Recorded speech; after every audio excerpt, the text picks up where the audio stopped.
আসসালামু আলাইকুম।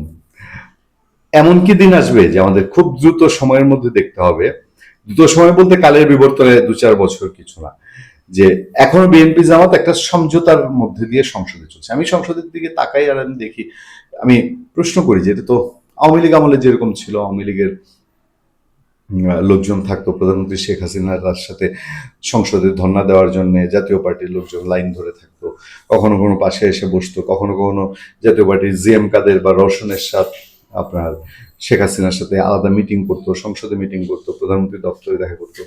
এখন অনেকটা এরকম চলছে না?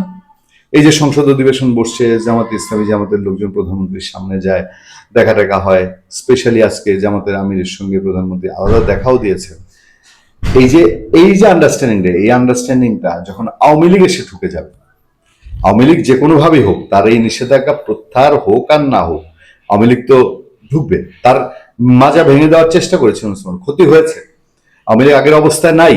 আওয়ামী লীগ চাইলে কিছু একটা করে বসতে পারবে না, কিন্তু ভবিষ্যৎ আমাদের সামনে যে আলোচনা, সে আলোচনায় বলা হচ্ছে যে 24-এর গণঅভ্যুত্থানে আওয়ামী লীগ সরকারের পতনের পর রাজনৈতিক প্রেক্ষাপটে যে পরিবর্তন, রাজনৈতিক প্রেক্ষাপটে পরিবর্তন এলেও দলটির অভ্যন্তরে শেখ পরিবারের প্রভাব এখন অটুট রয়েছে।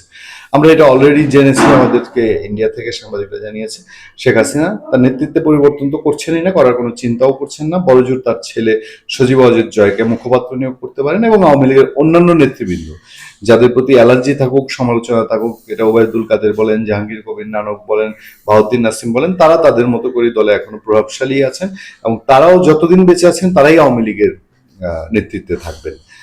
2024 সালে 5 আগস্ট সাবেক প্রধানমন্ত্রী শেখ হাসিনা ভারতে যাওয়ার পর দলটির কার্যক্রম নিষিদ্ধ হলেও গুরুত্বপূর্ণ সিদ্ধান্ত ও বার্তা দেওয়ার ক্ষেত্রে তারাই এখনো নেতৃত্ব দিচ্ছেন। আওয়ামী লীগের দলীয় সূত্র বলছে, সাংগঠনিক কার্যক্রম বন্ধ থাকলেও আওয়ামী লীগ ও এর অঙ্গ সংগঠনের নেতাকর্মীরা বিভিন্নভাবে সক্রিয় থাকার চেষ্টা করছেন। দেশের ভেতরে ও বাইরে অবস্থানরত নেতাকর্মীদের সঙ্গে যোগাযোগ রেখে তাদের রাজনীতিতে সক্রিয় হওয়ার নির্দেশনা দেওয়া হচ্ছে। শেখ হাসিনা আগের চেয়ে অনেক বেশি ডিরেক্টলি তার নেতাকর্মীদের সঙ্গে যোগাযোগ করছে। আপনাদের মনে আছে তারেক রহমান যখন লন্ডনে থাকতেন, তারেক রহমান প্রত্যন্ত চরের ইউনিয়নের বিএনপির নেতাকর্মীর সঙ্গে তিনি লন্ডন থেকে over phone, WhatsApp, Messenger, Telegram বিভিন্ন কিছুতে তিনি যোগাযোগ করতেন এবং নেতাকর্মীদেরকে নির্দেশনা দিতেন কাজ করার জন্য। শেখ হাসিনা এখন ঠিক ওই পলিসিটাই নিয়েছেন। তিনি একদম তৃণমূলের যারা যারা নেতৃত্ব দেওয়ার মতো তাদের সাথে সরাসরি তিনি যোগাযোগ রাখছেন বলেই বিভিন্ন সূত্রে খবর পাওয়া যায়। দেশের বাইরেও, ভেতরেও বাইরে অবস্থানরত নেতাকর্মীদের সঙ্গে যোগাযোগ রেখে তাদের রাজনীতিতে সক্রিয় হওয়ার নির্দেশনাও দেওয়া হচ্ছে। দিল্লিতে অবস্থানরত শেখ হাসিনা নিয়মিত বিবৃতি ও অডিও বার্তার মাধ্যমে মতামত দিচ্ছেন এবং অনলাইনে নেতাকর্মীদের সঙ্গে যোগাযোগ রাখছেন। তবে এখনো পর্যন্ত তাকে প্রকাশ্যে কোথাও দেখা যায়নি বা ভিডিও মাধ্যমে উপস্থিত হতে দেখা যায়নি।